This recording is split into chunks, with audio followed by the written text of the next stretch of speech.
Pero sabi ko, ano bang pwedeng gawin? So, nakita ko na yung underwear ko. Sabi ko, paglalaroan ko na lang yung underwear ko. And surprise ko kasi sa dulo, tatalikod ako eh. Kasi lace lang kasi yung likod ng ano eh. So sabi ko, anong gagawin ko paharap?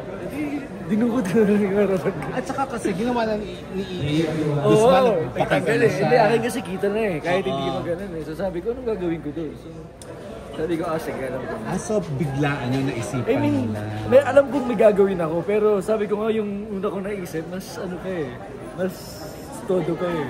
Pero ano naging impact sa'yo? May mga nag-DM ba sa'yo? Ang tawag na sa akin, Dukot King. Oo nga. Dukot King. Sabi nila, ano na daw yun eh. Style ko na daw yun, baka daw yun yung signature moves ko. So yun nga, may nag-message ba sa'yo na bongga ka? Or nadagdagan ba indecent proposals mo? Halo eh, pero marami namang natuwa. Maraming like nagulat kasi nga parang, uy, ano ka, dumukot ka sa parang marami. May nag-indecent proposal after that night? Halo-halo eh, siguro hindi ko na napansin. Pero okay naman. Ito na lang, tapos dito nga, balot na balot ka. Balot tayo. Saan ka mas nasa-challenge? Yung pag gumagawa ka ng medyo sexy na pelikula o itong firefighter ka? Ito challenging sa akin kasi first time. At saka para makita ko ng mga tao sa ibang room. Para at least mapakita ko naman na meron din akong, kumbaga, meron din akong ibang kayang gawin, hindi lang pa-cute, hindi lang puro BL. So at least ngayon as a fireman, meron akong ginagampanan na napaka-importante lalo na sa PNP. So excited ako dito sa video. So wala kang sexy scene dito? Wala akong sexy scene, walang sexy scene. Ang next project mo? Meron akong gagawin sa GMA. Ano? Series. Pwede nang sabihin? Hindi pa, kumbaga plan parang mag-design ako ng sparkle and then ko pa lang mag-sparkle ka na. Dati yun, pwede nang sulat yun na sparkle ka, di ba? Pwede na ba? Pwede na ba yun? Pwede na ba yung sparkle? Pwede na ba yung sulat? Pamanis po. With sparkle. So anong feeling mo na nasa sparkle ka na? Excited kasi tagal ko ng pangarap. Kumbaga tagal ko na sa GMA, di ba? Kumbaga lagi naman ako may project sa kanila. Homegrown ka ng GMA. Bilang ngayon magiging parting-party na talaga ako. Sobrang excited ako. Ilang years pipirmahan mo? Yun ang hindi pa natin alam. Pero kahit naman ilan kasi most of my project yung sa GMA din. So parang hindi rin ako maalis sa kanila. So magbe-base ka na ulit sa Pilipinas? Oo, kasi may offer yung Indonesia pero kung pelikula tanggapin ko. Pero pag teleserye, hindi. So mas pinili mo ang mag-GMA, mag-sparkle, kaysa mag-base ulit sa Indonesia. Saka in-enjoy ko ba yung pinagawa kong bahay. Doon muna ako siyempre. Saan ka nagpapagawa? Tapos na. Kumbaga tumitira lang ako. Saan yan? Sa QC lang ulit. Ilang bedrooms? 2 bedroom pero 3 floors. 3 floors, bongga. Iyo, ikaw mismo may-ari. Sino balak mo itira dyan, Tinshay? Naghahanap pa. Yun ang last question ko. Kumusta ang love life mo? Ay, sinagot na pala ako. Medyo wala. Wala.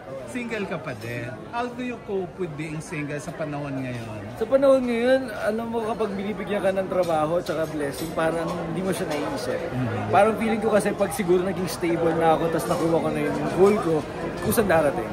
Tsaka along the way, makikilala mo naman yung tao ngayon. So, pag nandiyan na siya, at least I'm ready.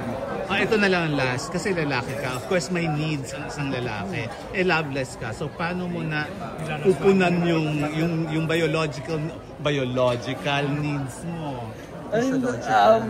Yung tanong naman na yun, alam niyo na yung sagot eh. Kayang-kaya na yan. I mean, matik na yan. So, okay ka? Kontento? Kontento pa ako doon. As of now. Yes. Thank you, TJ. Sa malaking bahay na yan. Wala pa nga naghahanap ako eh. Kasi Meron.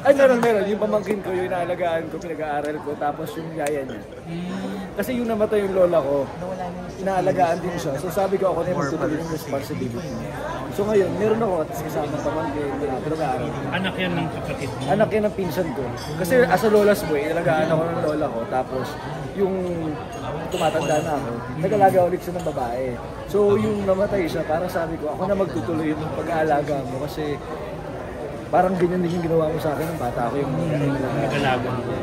Tapos sa Holy Week, anong plano mo? Baka beach lang.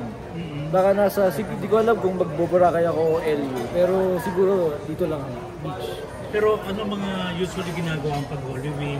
Yung faith mo, paano? Dati kasi mahal na araw, nasa kabanatuan namin, nagpamasa, ganyan. Pero since yung lola ko yung nawala, parang hindi pa sila nagpaplano kung something. Kung wala man, baka pahinga lang siguro sa LG mo.